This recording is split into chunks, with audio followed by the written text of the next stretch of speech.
As a matter of fact, it's not even a box on the mail-in ballot for you to check to say you want your mail-in ballot for the next election. So I don't know if that's worthy or not, but I thought I'd throw it out there for those of you that may not know.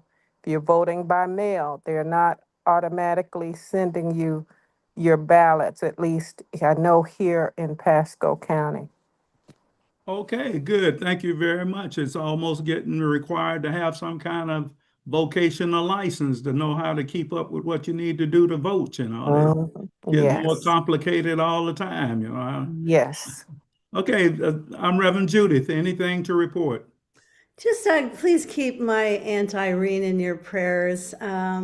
She is the only living relative of my parents' generation, and she's in hospice and having a hard time letting go. She is someone I totally admired, although we had a difficult relationship when I was a child. She was a former nun, you like this, that got kicked out of the convent for not refusing to follow the Mother Superior's orders. You know, I get that genetically. And then she became got her PhD, became a hospital administrator. Then she became the mayor of my hometown, Niagara Falls, New York, and created a lot of wonderful programs there. And so I really adore her, but she was always very disapproving of me. So I've been reaching out and remembering and loving her. So please keep Aunt Irene Elia in your prayers. Okay, good. Reverend Gino Booker. Good morning. It's nothing to report, but just glad to be on the Lifeline to collaborate on information as far as we take place in the community. So good morning. You know, good morning. Glad to have you. I hope there is some helpful collaboration going on here. So just dealing with Reverend Judith alone is enough, you know. Rabbi, anything other than what you shared already? No, just back. Glad to be here. I'm still figuring out where I am. You got two rabbis, not the guest rabbi. That's okay. I'm looking forward to hearing our guest rabbi, so I'll be very brief just to once again say that I had a wonderful week away, and it's great to be back, and now, of course, preparing for the High Holy Days. Okay, good. Thank you. Ron Terra. Okay, then. Well, I have a couple of things going on. It's a season of maturity for me.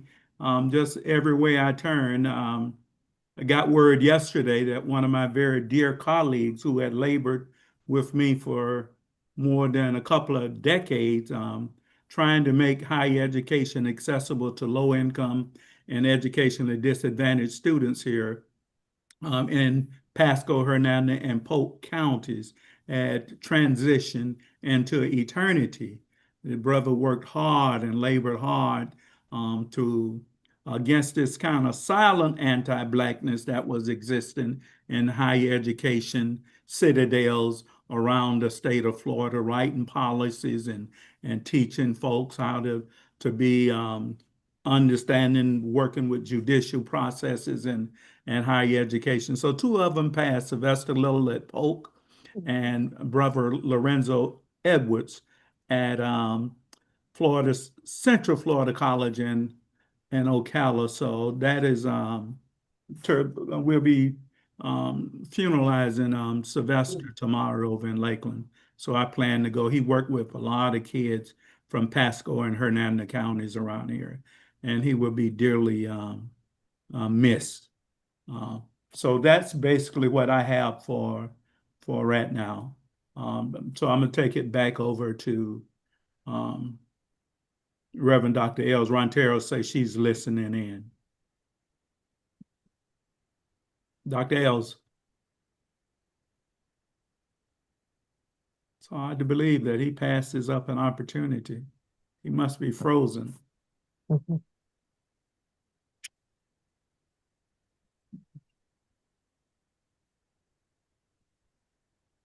Emery, are you there?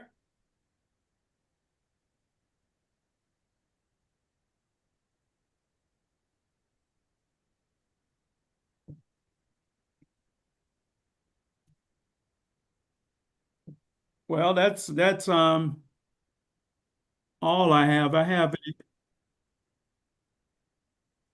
Are you there, Emery? Yeah, I just had to switch over to a different device. Yeah. Oh, okay. Good. Once again, good morning. You know how technology is. Nothing to report on my end except that the midterms we are past the midterms are behind us now. The midterms are behind us, and now we are looking forward. Now I got two things going on.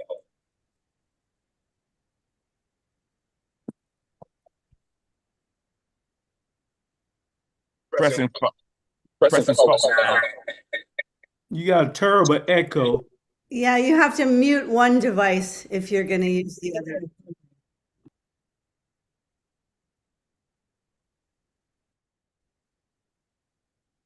We're pressing forward now to the general election.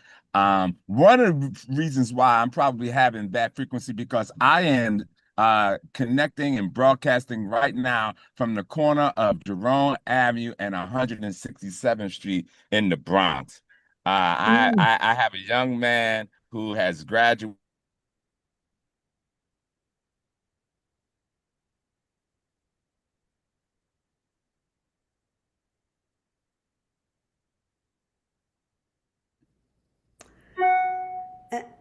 Emery, if you want to give one of us the co-host so we can record this for you, that might make sense. So it's recording. It's everything is recording. It's just my connectivity. So without further ado, I'm going to turn it over to our guest speaker, Rabbi, and I don't want to push your last name, Malasky, but Rabbi, it's over. Good morning. Welcome to Life.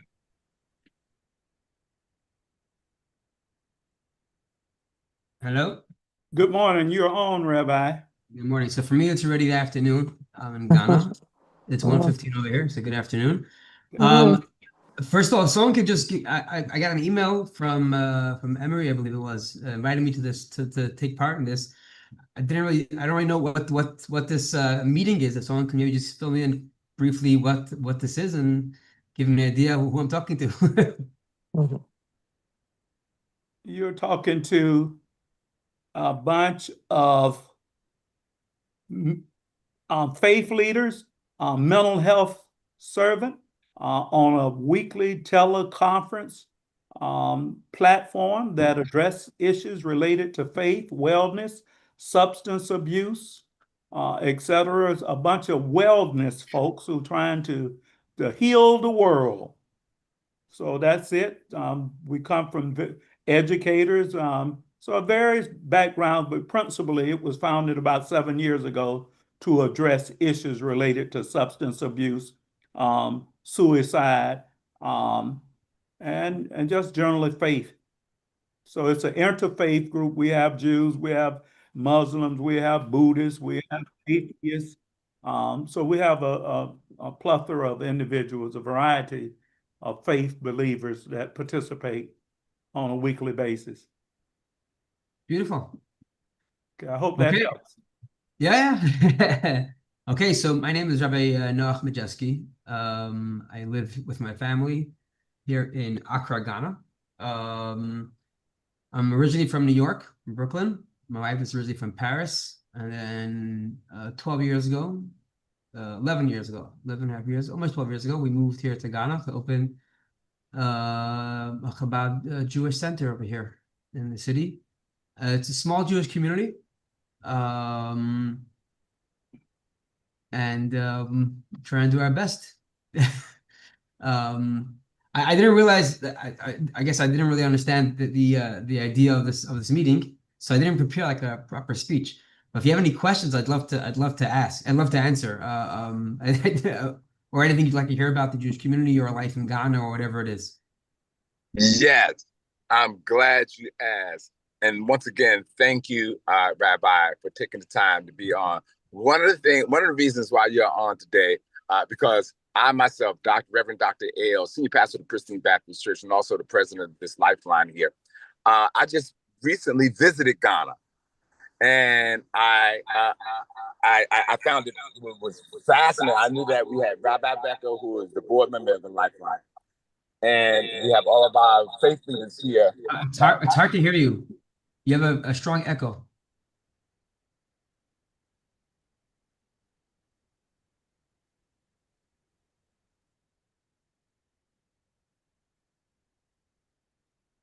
Hello?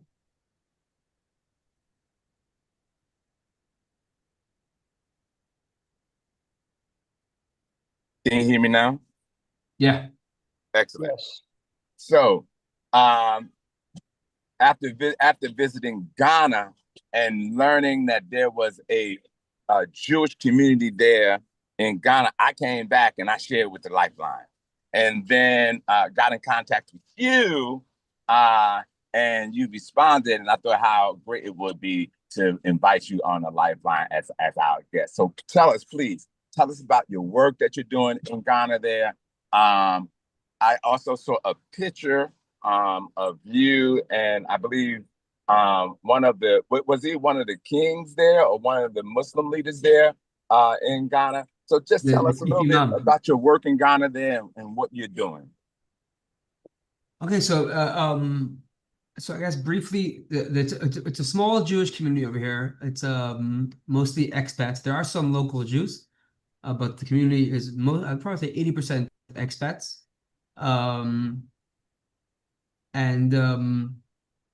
We work with the community. We have a synagogue. We do a lot of community events. We have a lot of events, a lot of programs for children, including a preschool and a Hebrew school. And then we do work also with the general community. Like you saw the picture with the chief imam. We're in touch with the Muslim community. We touch a lot with the Christian community. It's very Ghana's 80+% Christian, so all different denominations of it. I'm living here again with my family for 11 years. Zero anti-Semitism, zero. I talked to a lot of my colleagues who throughout the world, whether it's in America, whether it's in France or Australia, whatever it is, and each one experiences their own version of anti-Semitism or whatever it is. And here we're living in an oasis. It's incredible. People are very respectful, only want to learn, only want to come and meet and take part. It's incredible. It's a very good atmosphere over here in Ghana. People here are very nice, very loving, very peaceful. Ghana, I don't know if you know a little bit of Ghana's history. They had a little bit of a rough patch in the beginning, but it's one of the few countries in this region that for many years, for a couple of decades already, has had peaceful transfers of power, no wars, no terror attacks. It's a special place. It's really a special place. Could you tell us a little bit about? I'm sorry. Go ahead, Rabbi Becker. I just want to know a little bit about the history of the Jewish community there, the native Jewish community, where they might have come from, how this all got to be. It's really fascinating that there is a community there.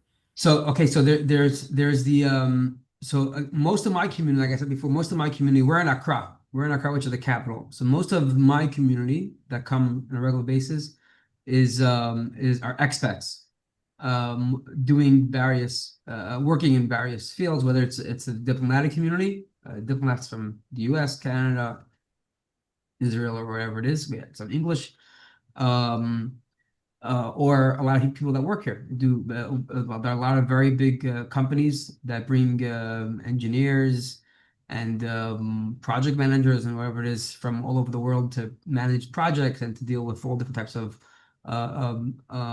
professional parts of very large, especially when it comes to the construction industry and infrastructure mainly. agriculture, security, mining, oil and gas. So there's a lot of, in general, there's a very big expat community, not just in general in Accra. So we deal mostly with them. That's the bulk of the community. And then there is, again, like I said before, there are some local Jews. So first of all, there are some Jews that came here. For like the oldest European Jew that I know of. Sorry, let me say that again. We actually have someone in the community whose great grandmother came to Ghana from Denmark many years ago, over 100 something years ago. He was Jewish and he came from Denmark to live in Ghana. And the story goes that that time the Danes were I think ruled Ghana, and there's then all of the Europeans that would come then to Ghana unfortunately came for the slave trade, and they would be living like in these castles along the coast. Then Ghana was called the Gold Coast, so they lived in these castles along the coast, and his name was Wolf something. There's actually a book about him, something Wolf.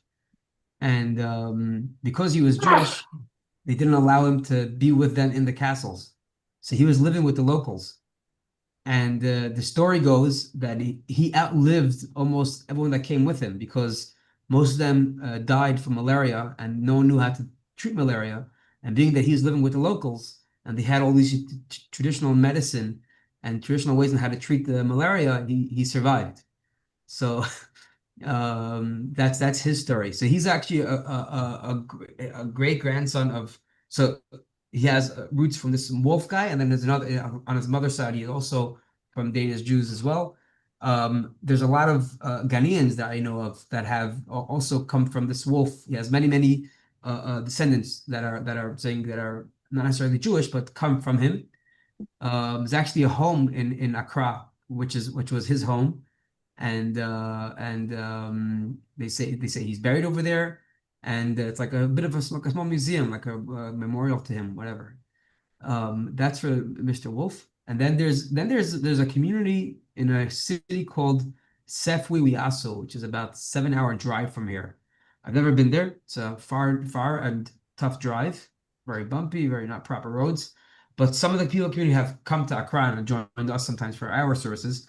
So that's more of a local community of Ghanaians. So their heritage or their story is a little bit unclear. The story that I was told, I was also online, it's about 60 years ago, the elders in the community were said that they descend from the Jews, and they took upon themselves to start living as Jews as much as they were able to learn. And over time, to help out different organizations, they learned more, and they started picking up their practice and things like that. Different traditions and whatever it was. So I would say it's an old new community. That's in Sefwiaso. So we try to help them as much as we can with prayer books and with the Bibles and whatever we can, and we touch with them on a regular basis. Sometimes financial help, whatever we can. That's what this Sefwiaso. So that's the local Jewish community. But in a broader sense, a lot of times when I tell people here that I'm Jewish or I'm a rabbi or whatever, a lot of the tribes over here, or the ethnic groups, have in their tradition that they have Jewish blood. I've never done a proper case study on this, but it's very possible. You know that we have the 10 lost tribes, and no one really knows. A lot of theories of where they ended up, and a lot of these ethnic groups claim, based on their family traditions, that they come from the Hebrews or the Israelites, by way of Israel to Ethiopia to Nigeria and then to Ghana. And they have a lot of very similar customs and traditions within their, again, most people here are Christian, but they still have a lot of their traditions from their ethnic groups, whether it's the Ashanti or whether it's the Ewa, or these different groups, and they have a lot of very interesting customs that are similar to Jews. So it's very possible that they do have they do descend from Jews way back when. So that's really interesting. I've been learning a lot about the DNA from my teacher, Mazen Kumsier, who corrected me yesterday saying that Jesus was not a Palestinian Jew. Jesus was a Canaanite, and he was raised in Nazareth, so that makes him a Nazarene. And so I've been trying to understand what he's trying to say to me. And in that context, I'd really love to know your own personal history. My guess is that you're a European Jew, and my guess also is that maybe you're a Zionist. So if you could just tell us more about yourself and your own history, that would be really helpful. My personal history, so my family, I'm third generation American. My grandparents, so I guess from my four of my sorry. So my grandmother is my mother's mother is already third. She herself is already third generation American.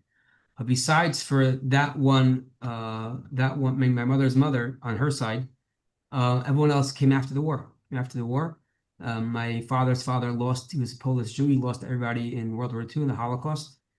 Did you say Polish? Polish Jew, yeah, Polish Jew, and he managed to escape. Very dramatic story how he managed to escape into he was accused the city where he grew up in was about 150 kilometers from Warsaw, and he managed to make it to the Russian border. And once he made it into Russia, he went to Asia, went to Uzbekistan. He spent the war over there. And my grandmother, his wife, was a Ukrainian Jew who also ran away into Russia and then to Uzbekistan. A lot of Jews then ran to Uzbekistan or to Siberia, so to be away from the war. So he was and they actually met in 1944 in Tashkent, in Uzbekistan, and they got married. And then in 1947 they managed to come to America. They had some relatives in America. My grandfather had a relative in America, and through that they came to America in 1947. And so you also lived in Israel, and I never lived in Israel. I've visited many times. I've never lived there. did you go through any of those things like birthright? Or would you call yourself a Zionist? I call myself a Jew. Labels are for shirts. Which I understand that word comes from the 4th century, right?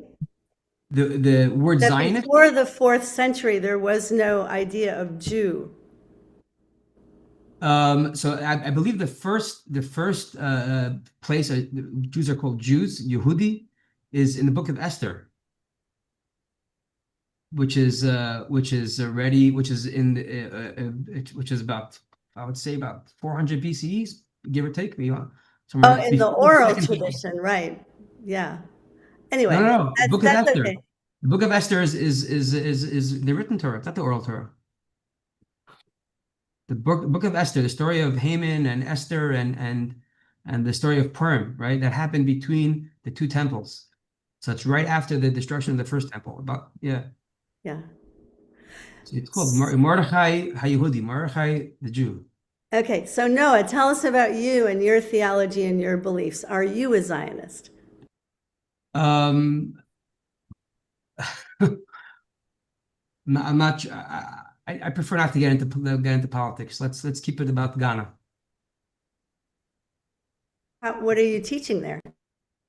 Torah. We teach Torah. We have Hebrew school for the kids. We teach them Jewish history, about the holidays, the Bible, obviously, Bible stories. I teach a class every week we have a weekly, I don't know if you know a little bit, or in Judaism, how it works. We have a weekly parsha, a weekly portion in the Torah. We take the original Torah, the 5 books of Moses, and it's split into about 53 portions. And every week, every Shabbat, during service, we read a portion from the Torah. So during the week, we try to sort of prepare for the Shabbat, for the Sabbath, by reading up and learning and discussing that week's portion and try to finding relevance for our life today. We have a class on the Talmud. And how do you address the genocide that's going on in Palestine? like I said, I prefer to keep this about Ghana and about myself and stay out of politics. Ask about you. Ask right now. Hi. How do you get kosher meat? So I am certified as a kosher to slaughter. So I sheshochet. So I shecht my own chicken, and beef we have to import from South Africa.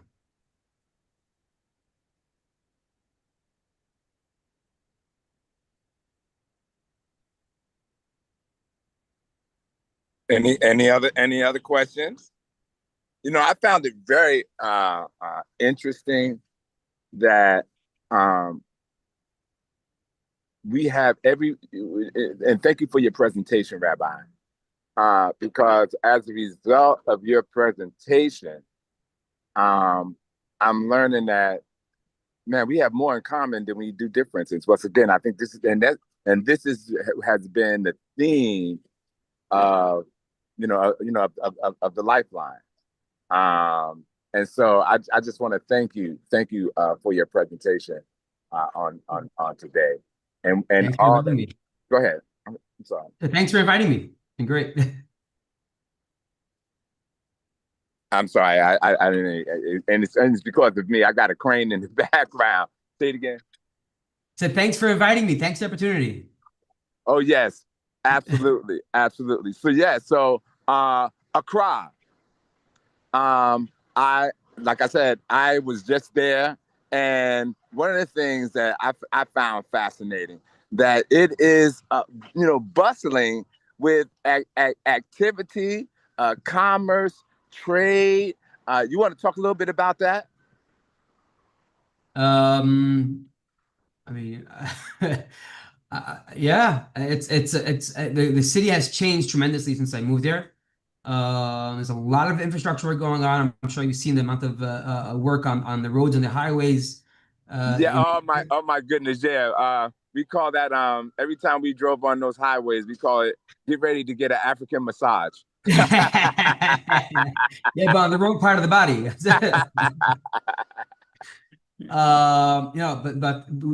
Especially the past couple 2-3 years, there's been an explosion of work going on over here, both in the private and public sector. Mm-hmm.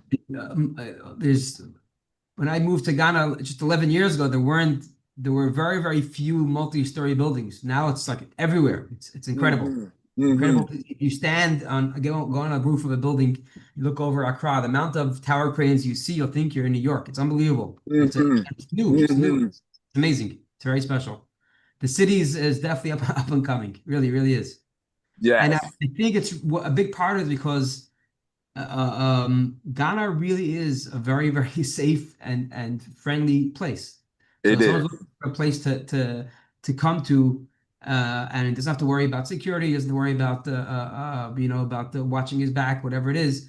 Ghana's a good place to start. So a lot of they call it the gateway to Africa because it really, if you want to get an African experience, but not hardcore. If you go to Lagos, for example, it's much, much, much more intense. So Ghana's a very good place to start. So you were talking about the development and things there that occurring from your observation in Ghana, and the 3-story buildings and things like that. Are they built in with European motif about them, or are they Afrocentric in their design? So if I came to Ghana and saw some of these buildings, would I be looking at the same thing I would be looking at in downtown Tampa or New York City, or would I be looking at something that bears the cultural landscape? Or is there I think it architectural transfer? depends. I think it depends. There are some buildings that are going up looking very Western, and there are some that are keeping the. I think in Accra you'll see a lot more of the regular urban, um, typical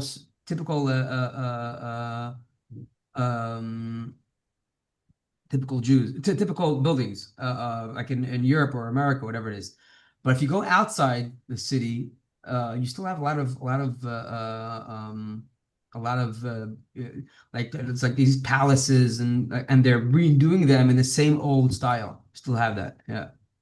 So you were saying earlier about the identification of some early religious experiences and worship practices that you found in the indigenous population that also is found close related to some of those that are practiced by the Jews or the Hebrews and things like that. Is there something wrong, so to speak, that the people who practice the indigenous faith needs to be converted or transferred into another kind of denomination? There's nothing wrong. There's nothing wrong with what they're doing. They don't have a lot of information. I mean, today they have a lot more, but when they were starting out, they had very little information of what it means even to be Jewish. So over time, different people came to visit them and to show them, to teach them, and they're still learning. They're it's an inspiration actually to see them. They're trying hard. They're trying their best. I believe.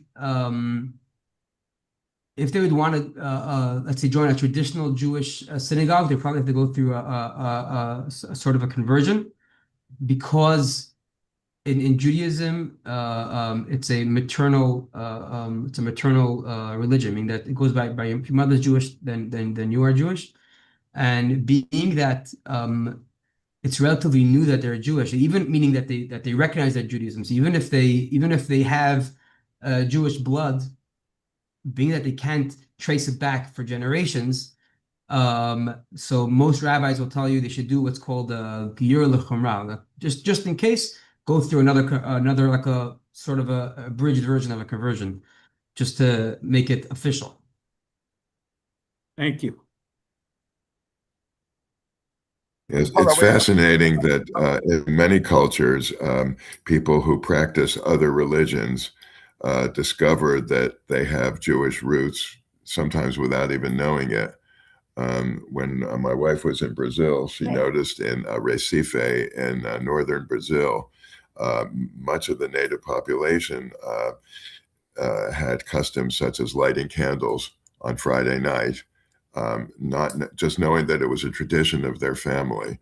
And we've learned since then that they could very well be descendants of Marranos, those who were persecuted in Portugal and in Spain, and came to the New World and landed up in Brazil.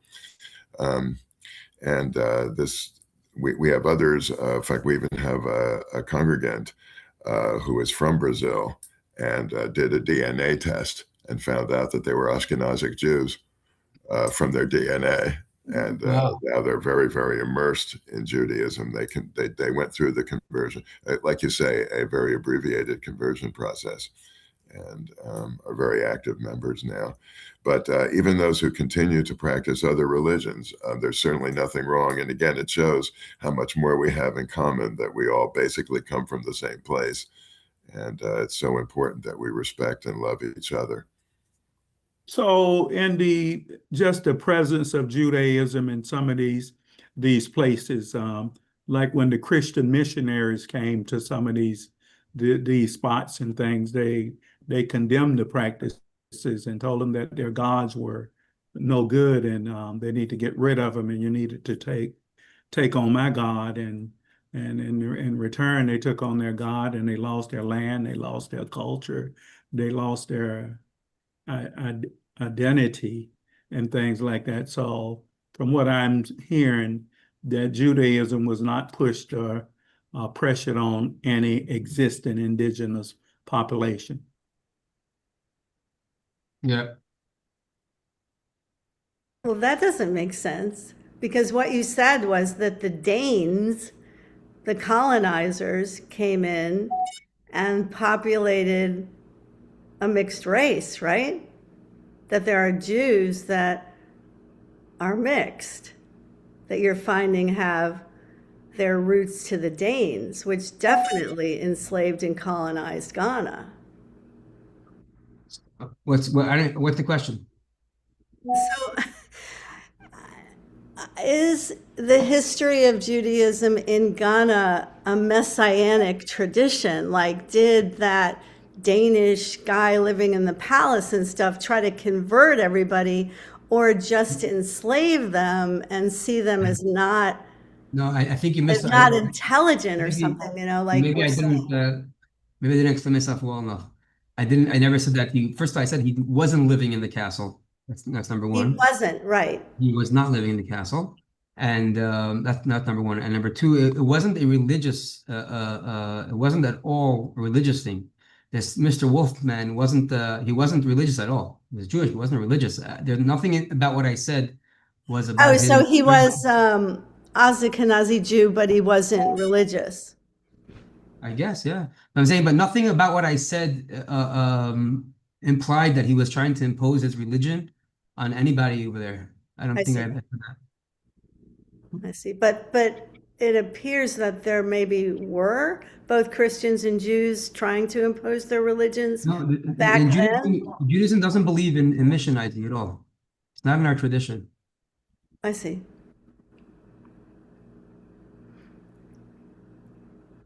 That's a good point, Rabbi. That clarifies a lot for me on it on the mission thing. I guess I was trying to get to that point and things like that. So that's interesting. So y'all aren't out proselytizing everybody to change their ways. No, in Judaism, we believe that God created everyone in His image, and everyone has their own unique mission. In order to fulfill your mission, you don't have to be like me. You can be like you. Just be the best version of yourself. And everyone has their connection to God and their way of doing it. Yeah, and we do have converts. We don't actively go and look to convert people. It's not part of our tradition. We believe that again, everyone has their gateway and their way how to reach God. As long as we're doing the right thing and behaving like good people and trying to make the world a better place, you don't have to do live like me in order to be a good person. Okay. That's really I well love that. stated, very well stated, I and love really it. that's the Yes. basis for our lifeline. I think you couldn't have summarized what we're doing here any better. Yes. Yes. And you are family. Aquaba. Yeah. But you know, one thing I did find interesting. I want to go back to this. I don't think I can let this go. So So I have about 5 minutes left. I have another meeting at 2, so 5 minutes yeah, left. Okay. sure, absolutely. So and clarify it for me. I thought I heard you say that the line is matriarchal as opposed to patriarchal. Correct. All right. That's a good message there for all of the guys here. You want to hear something interesting? I mentioned before that in some of the tribes over here, in their traditions, they have similarities to Judaism. Yes, very much similar. Because while I was So there, I learned that even the king, for example, I met the king of the Ashanti tribe while I was over there there. you go. There you And then go. I also met the king of Elmina, who was on this very same lifeline about 3 weeks ago. Wow. Nana Akuro. And I learned that the king they have that matriarchal line too. They are appointed by the women, right? The queen mother, exactly. The queen mother The queen appoints. mother. Yeah, yes. And it won't be the next king won't be the king's son. The next king would be the king's sister's son. Yeah. Wow. Yeah. Yes. So once again, it just shows that there's more Yeah, similarities, yeah. than we do have differences. Rabbi Majeski, thank you for coming on. Thank you so much for having me. All the best. You are family. I look forward to bringing the Lifeline in person. So everybody that And you if see you ever in here, Ghana again, hit me up. yes, we're looking forward to it. We'll see you. Okay, have a Thank good you. day. Thank you Have a very great much. day. Have a good weekend. Bye.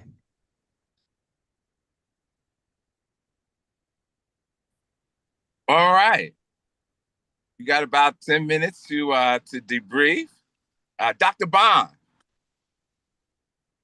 Yes, Dr. Ailes. Oh my goodness. How you doing? Good morning. I'm okay. Good morning. Good morning.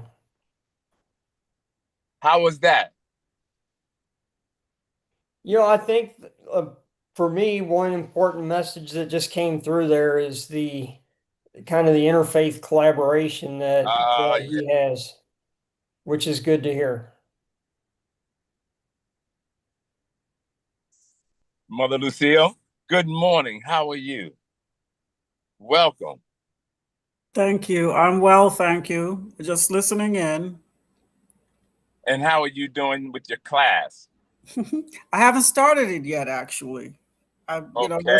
That's why my concern was what was the time frame and the schedule, Sure. because I had to make sure that there are things that I have everything that I need to take care of, and that I can just go full speed ahead with it once I plug in.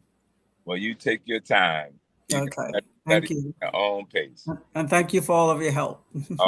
Absolutely, absolutely, absolutely. All right, Reverend Judith.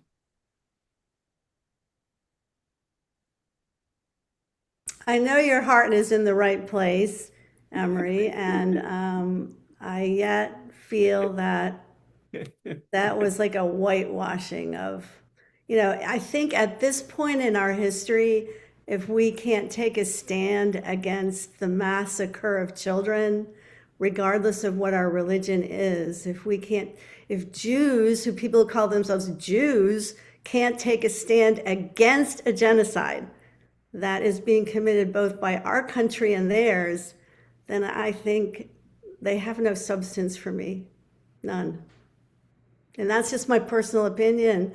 I can't smile at people that refuse to be political at this point in my life. And I apologize if that's not part of what this forum is all about, but I'm not apologizing because it's who I am. I can't not see what I saw, which is apartheid. I can't not see what I saw, which is violence against Palestinians by people who have never been held accountable for it. And if that's a spiritual teacher that's teaching that it's okay not to take a stand on that right now, I just don't have any patience for it. I'm sorry. I understand. Understand. Yeah, I don't want to come off as an apologist, but and I don't really know him, so I don't know really where he stands on this. But he doesn't know us. Was told to present a certain thing, and in a way, I want to cut him a little bit of slack because I don't know how he really feels. He didn't want to take a stand, maybe in our group, but I'm not sure what he's doing there. And at least I was heartened. Excuse me, I was very heartened to hear that people get along so well there. In fact, I was amazed that there is a country somewhere where people actually do get along, where what we're doing here in the Lifeline is something that's a lot more common maybe there than it is here. So I'm willing to give them a little bit of slack. I have no trouble speaking out against the genocide that's going on now. But again, I don't know what I would do if I were put in a strange forum and asked to speak a certain way and then being asked that. Then dragged into politics. So I'm not quite sure that I want to just condemn him forthright. No, I'm I not was, condemning him. I'm sure I he's a know. lovely person. I'm not. I mean, politically, It's I very shouldn't have. scary, actually, what he said, because, maybe they all do get along. Maybe there's all kinds of deals going on there. Who knows what really is happening in Ghana? I don't know, And Jews were involved in the slave trade. There's no doubt about it. They certainly were not leaders in that area, but there were some. There were Jews in the Confederacy here in the United States that owned slaves. The vice president of the Confederacy. Right, the vice president of the Confederacy happened to be Jewish, right? Probably not a practicing Jew, but if one truly is Jewish, then one really shouldn't do. learned not to do that. But Yeah, and I mean, history is in the eye of the beholder too, and I just kept trying to like figure it out what he was saying, like, you know what I mean? Like, I don't know, like about that history. And I don't know about like even in Italian history, like I am almost certain that part of my family were hidden Jews because if you weren't Christian, off with your heads. Do you know what I mean? So it's hard to unpack that, when you really don't know what went on. I mean, I know nothing about Ghana. I know nothing about the history of Ghana. So that was kind of like, what? And his background, he's of course much younger than I am, but his background is very similar in terms of his family. My family's from that same region. My father was the only survivor, of his whole family. I mean, everyone was slaughtered, and that plays a role too. I mean, I found that myself. That's very difficult for me to talk with fellow Jews who have a similar background, who have experienced the Holocaust. It's very difficult to get them to take a stand on what's going on in the Middle East now. Just this whole fear. And so it just, like I say, I've had talks with my sister where, we've gotten so angry at each other where we don't speak and all over this. And I think it has its roots in fear and living a life of persecution, even though we certainly don't experience that here in America. We know that our families did just a generation or two ago, where life was very, very difficult. And so I'm willing to give them a little bit of slack for that, and hope that the next generation that grows up now will grow up to be basically the way we are, that will learn the joys of living in this world, in an interfaith world where we respect each other and love each other. I'd like to tell you a funny story about my Publix work. There's a woman who loves me. I've been loving on her. Like, she brings me chocolate and stuff. And she put her arms around me and this young man who just graduated from high school. And he's very open-minded. And he's going to Clemson, but he's also learning Arabic, and he's just a lovely person.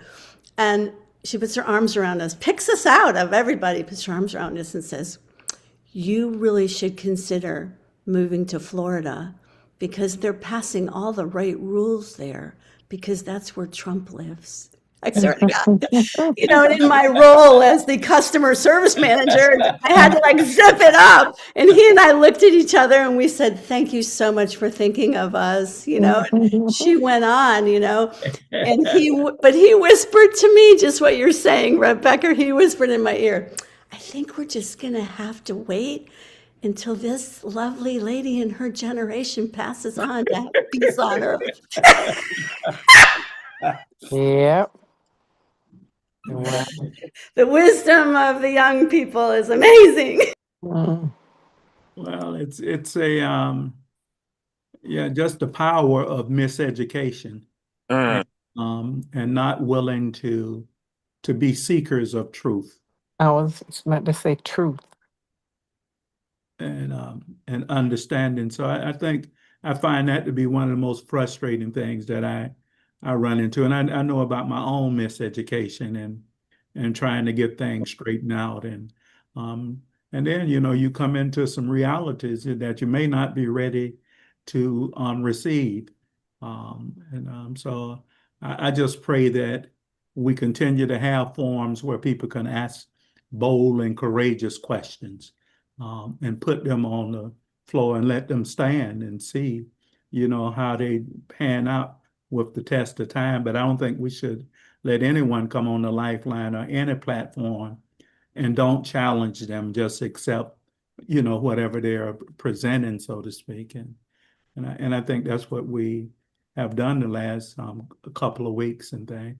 I think we better try to get back to get a little bit more mental health back into some of the presentations, the next few sessions and things. That was our original focus, was mental health and wellness. Yeah. So.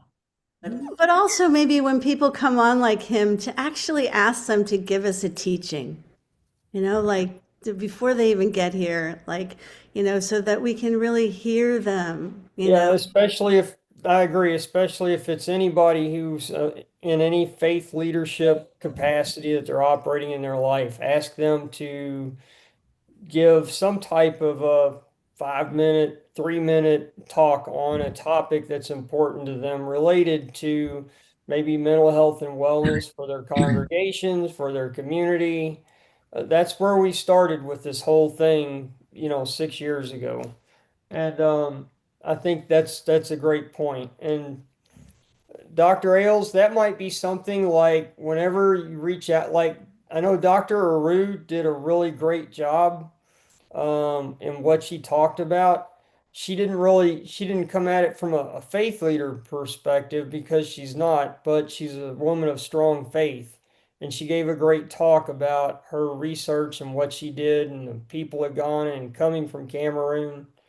And she was more of like from the community wellness speaker perspective, which was good. But That she was good really, scholarship. yeah, and she really appreciated the faith focus of this forum. I know she's texted me and said she really appreciated it. If she wasn't working full time for the VA, she'd probably be here with us. Yeah, we challenged her pretty good too. You did, yes. Yeah. Yeah. Yeah, she appreciated all the feedback. maybe Yeah, we could ask them to do 15 minutes, right? Isn't that what we agreed? That there would be 15 minutes of a faith, Bible-based or scripture-based talk? I mean, that's 5 or 10 minutes sounds a little low. Well, and it depends on who the person is. If they're somebody that's used to giving sermons of some kind, then yeah, then a 15-minute talk isn't bad. She did a really great job in speaking about what she did. And I was thinking more in terms of the rabbi. I would have loved to have heard. you all just gave me an idea. There's another one of my students, Dr. Leslie Mitchell or Leslie Bridges. She's up in Atlanta.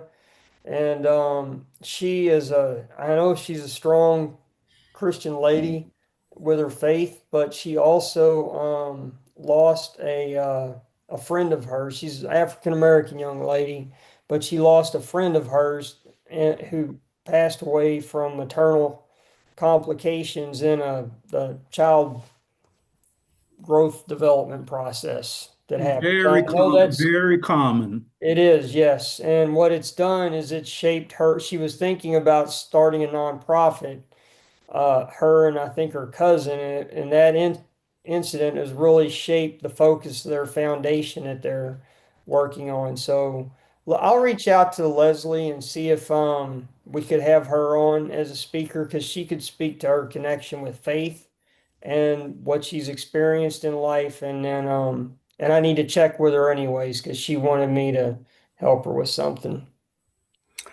Um, I would just like to say that I got on late, and I think this is probably an incentive for me to get on earlier. Um, but I certainly do appreciate, the honesty, and certainly it felt very intense, when Dr. Judith, was when I came on and she was speaking, to the guest and what have you, and I am. And yes, and it should be a platform where we can really speak our truth. I know very little about the history of Ghana, but it's certainly good. It's going to start, and about a lot of other religions, but it certainly is going to make me start digging, and so that I have a clear understanding of of what's happening, in the wider community. So I just wanted to throw that in for what it's worth. Well, there's a lot of dynamics occurring in Ghana as well too, and there's a race for the continent. And you started with Cicero back in 1884 sometime or another, but it has accelerated today because the world is in demand of land and resources, principally minerals, and there's many and lots of them. there that is not found in other places. So,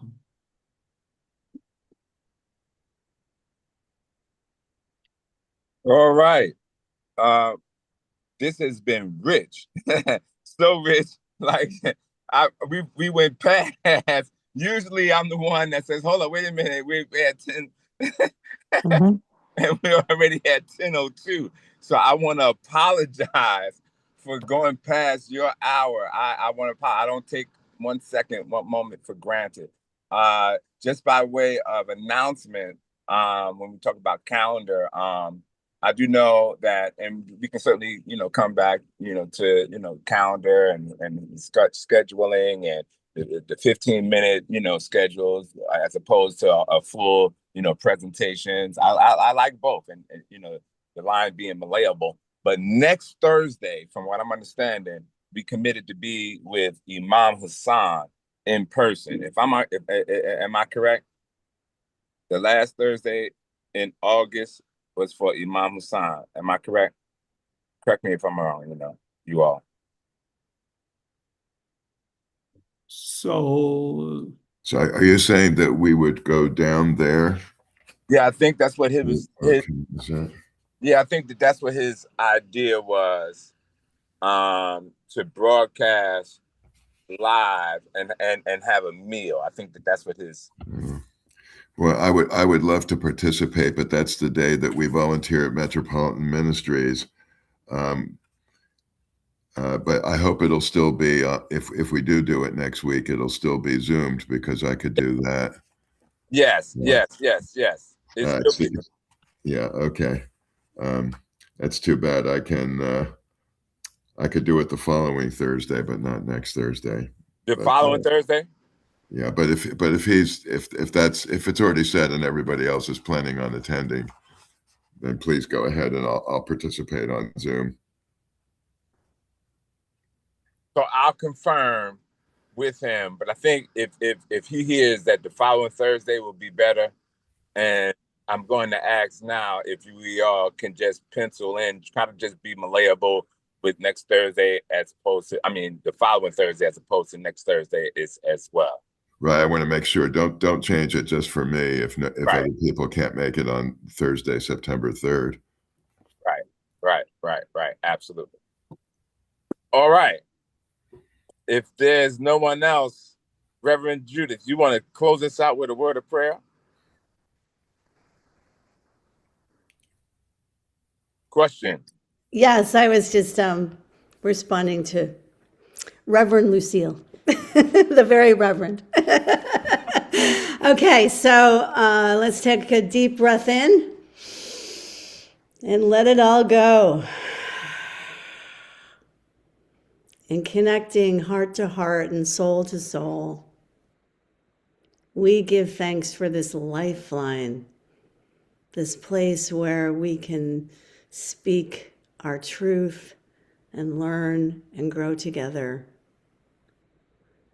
Living, loving God, we acknowledge your powerful presence right here and right now. Lift us up to the consciousness of love, no exceptions. We also send our love now out to the world, to our friend, the Rabbi in Ghana, to all of our friends in Ghana that we have heard to speak these past few weeks, to our friends in Israel, Lebanon, the Sudan, to everyone in this world who needs this upliftment today. For our personal friends and families, we ask that love light our way. Amen. Amen. Ashe. Ashe. Have a blessed week, everyone. Take care. Thank you. You all.